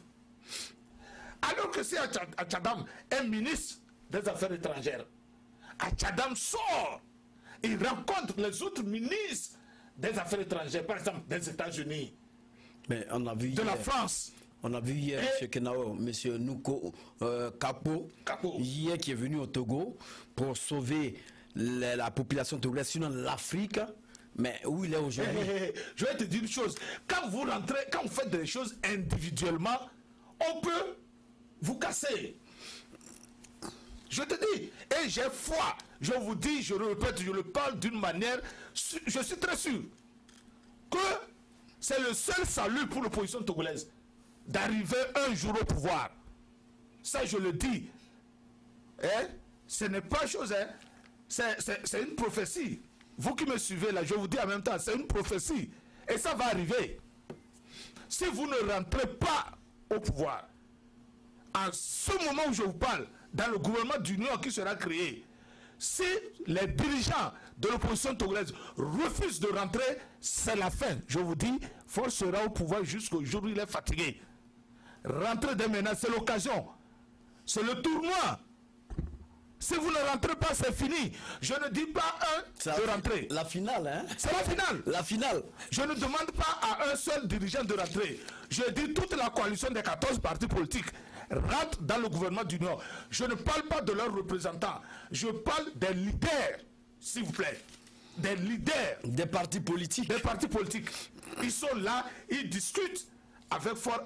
Mais s'ils demandent à rencontrer Fort eux-mêmes personnellement, mais s'ils rentrent dans le gouvernement, ils ont Fort avec eux chaque mercredi au Conseil des ministres. Mais c'est ce que M. Flo a dit, qu'il a de bonnes relations avec Jean-Pierre Fabre. Hein? S'ils rentrent dans le gouvernement, chaque mercredi, ils sont en Conseil des ministres avec Fort. Ce qu'ils ont à dire, ils le disent en même temps. Maintenant, ils cherchent à rencontrer Fort, lui-même pour le dialogue. Mais s'ils demandent à Fort, nous voulons travailler avec toi tous les jours.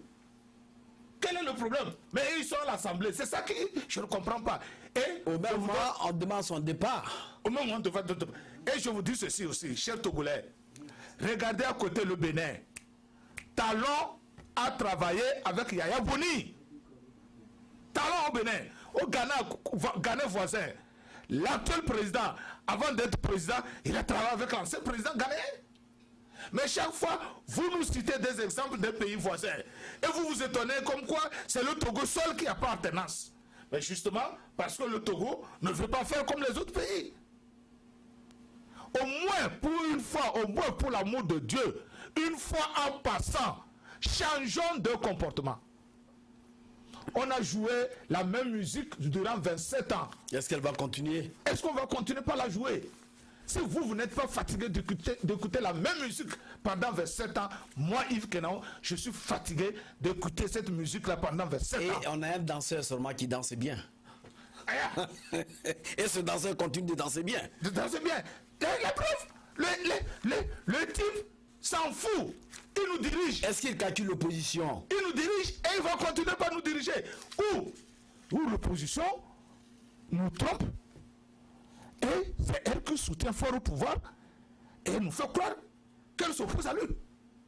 Parce que si elle ne rentre pas dans le gouvernement cette année-là, c'est que cette opposition-là, c'est elle qui met fort au pouvoir. C'est elle qui maintient fort au pouvoir. Ça, je vous le dis. Si l'opposition ne rentre pas, moi, je dis que c'est elle-même qui maintient fort Gnassingbé au pouvoir. Je vous remercie. D'accord. Vous n'allez pas nous remercier parce que vous êtes là pour cela. Vous êtes là pour cela. Rester des intellectuels et faire les mêmes erreurs durant 27 ans. Oh non, on ne rentre pas. En 91, on allait aux élections de 93, élections présidentielles. Les gens, on arrive à avoir un candidat à la dernière minute, on nous dit que l'opposition retire son candidat. Et le papa Gnassingbé seul va aux élections, il est président de la République. On dit, oh, nous, on ne le reconnaît pas. Et le gars nous a dirigé jusqu'à sa mort. Jusqu'à aujourd'hui, hein? Jusqu'à sa mort. Et à quel jour on joue? À quel jour on joue? Si elle ne va pas, c'est qu'elle-même, c'est elle qui maintient fort Gnassingbé au pouvoir. Ça, je vous le dis. D'accord. Qu'elle me prouve le contraire. Sinon, c'est elle. Je vous donne un autre exemple. Allez-y. Elle a crié qu'il n'y aura jamais de référendum. Tu sais pourquoi aussi ce dialogue-là ne vient-il pas? Parce qu'à l'heure actuelle, toute l'opposition est en train de faire les calculs électoraux de ces législatives. Elle a déjà oublié le dialogue. C'est les calculs électoraux de choses, des législatives. Hey! Moi, ça me fait peur. Elle veut se prévoir sa place. Parce qu'il faut gagner aussi. Voilà, au moment où les gens vont dans les rues en train d'être tués, eux ils ont leur argent ici. Est-ce que tu vois comment faut en train de manipuler intellectuellement ces gens-là? L'opposition? Mais non, pour ça je vous dis, cette fois je regarde, je dis mais c'est pas possible. À l'heure actuelle, ils ne pensent même plus à ces marches-là. Ils ne pensent même plus à la révolte. Ils ne pensent qu'aux législatives. Hey! Vous comprenez? Alors qu'est-ce que ça veut dire? Oh, à la législative, Fort va les battre. Fort va les battre. Et s'ils vont, oh, ils ne diront non plus non. Ils vont aller, ils ne diront plus non. Ils vont aller et Fort va les battre. Après, c'est pour aller rester dans un coin. Oh, nous, on ne reconnaît pas ces législatives. Et il va ont été continuer. Sans le reconnaître. Vous le reconnaissez, vous ne le reconnaissez pas. Il est là. Il va rester au pouvoir jusqu'à sa mort. Monsieur Danga, est-ce que Faure Gnassingbé le président Faure Gnassingbé, ressemble à Joseph Kabila sans lui ressembler? Oui, il y a des ressemblances. Et Yves Kenao l'a dit déjà, parce que Faure est le fils d'un président. Et pour le président de Congo, regardez, bon, les gens disent qu'il n'est pas vraiment congolais. Alors, je ne maîtrise pas ça trop. Et bon, je dirais, ok, Kabila est le fils du président aussi. Maintenant, Kabila qui devait partir ne veut pas partir. Faure aussi qui doit partir ne veut pas partir. C'est vrai que pas des erreurs. Et la constitution togolaise a été changée. Et puis, il faut la main libre de continuer et pas aller comme il voulait. Regardez les ressemblances. Mais aussi, il ne faut pas oublier, il y a la violence au Togo comme au Congo. Hein? Ils battent les gens comme ils veulent. Et je viens de lire sur le Congo l'autre fois, RDC, mais c'est pitoyable. Et je pense que c'est la même chose qui se passe au Togo. Mais moi, je ne suis pas congolais, je suis togolais et je vais retourner un peu vers Faure pour dire que si Kabila n'est pas réellement congolais, lui, il est togolais. Donc, lui et le peuple togolais sont des frères et sœurs. Donc il ne faut pas qu'il suive Kabila.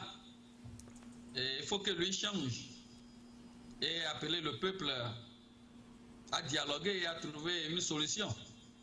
Bon, la différence, est-ce que j'en trouve? Les deux sont au pouvoir actuellement. Hein? Peut-être que Kabila va partir bientôt. Bon, Faure aussi, on me demande son départ actuellement. Est-ce qu'il va partir avant 2020? Seul Dieu sait. Seul Dieu. Donc, peut-être en 2020, il va partir. Et c'est ça un peu de ressemblance et différence. Merci.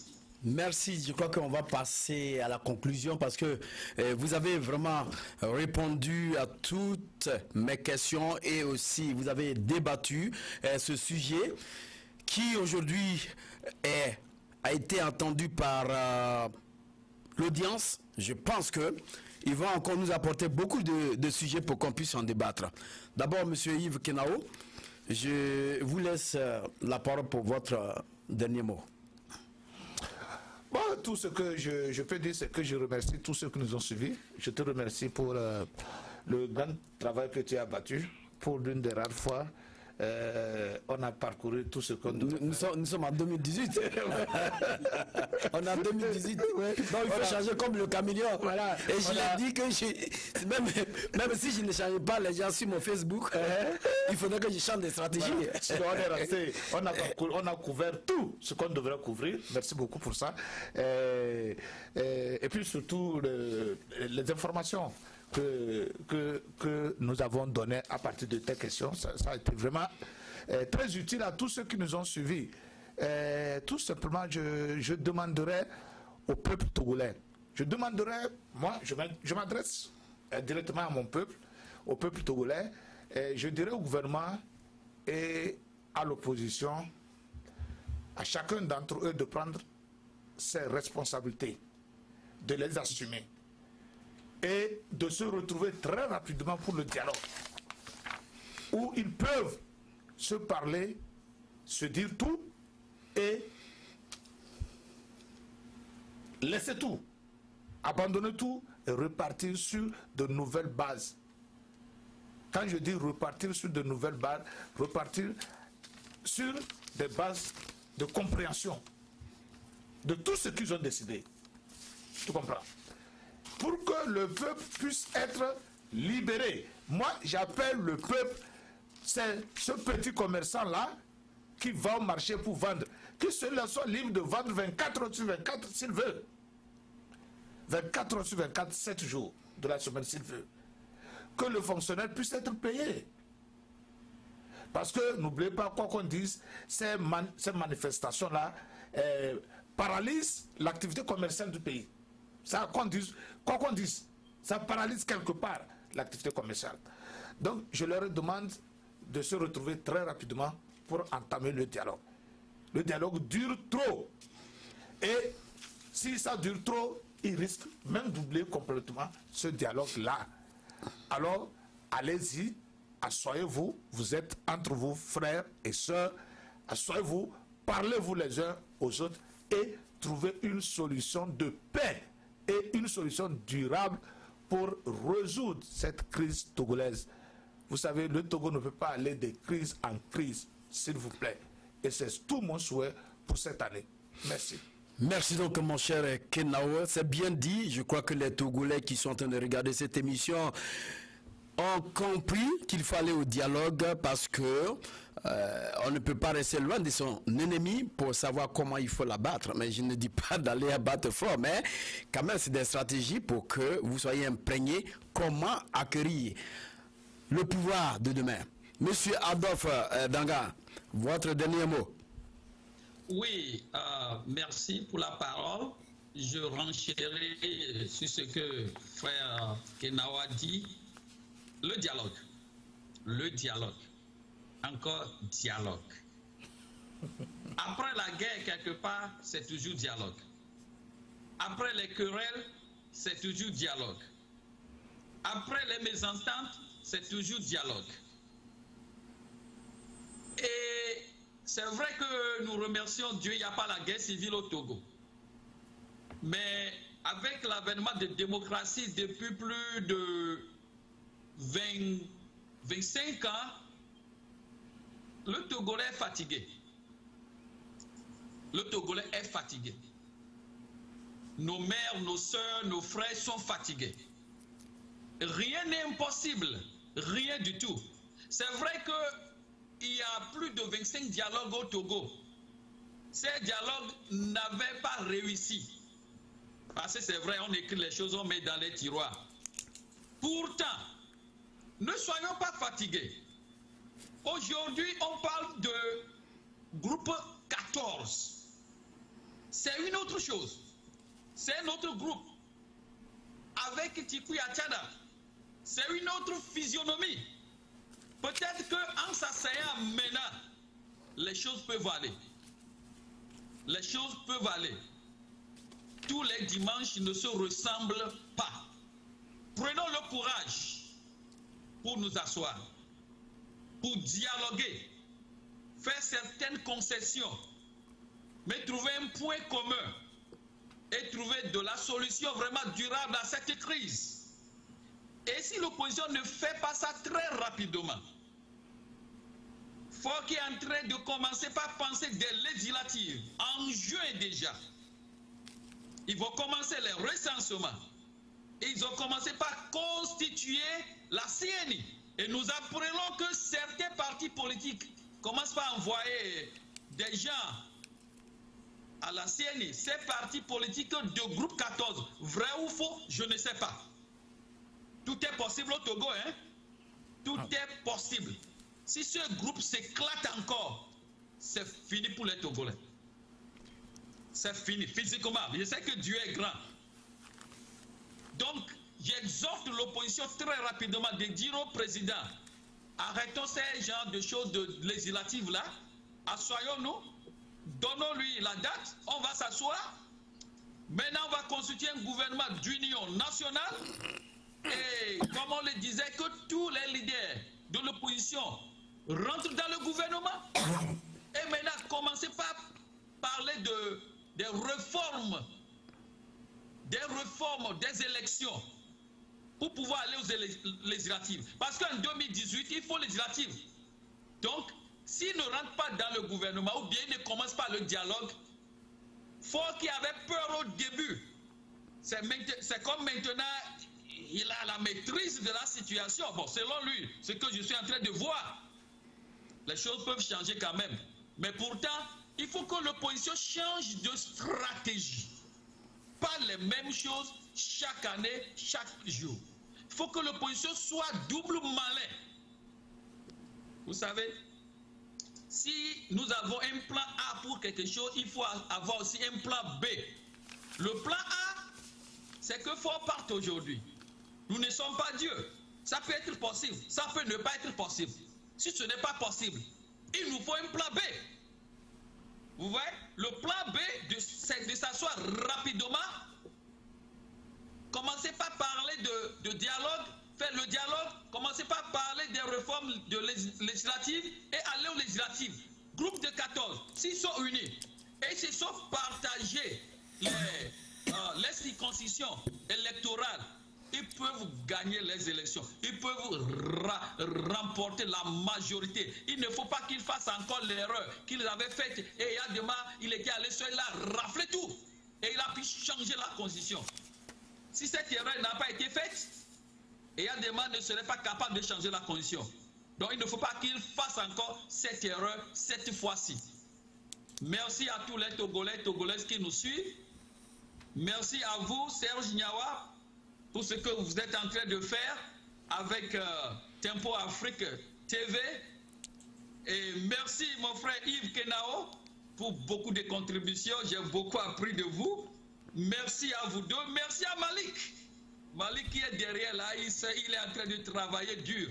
Merci à vous tous ceux qui nous écoutent en Amérique, au Togo, en Europe ou bien en Afrique.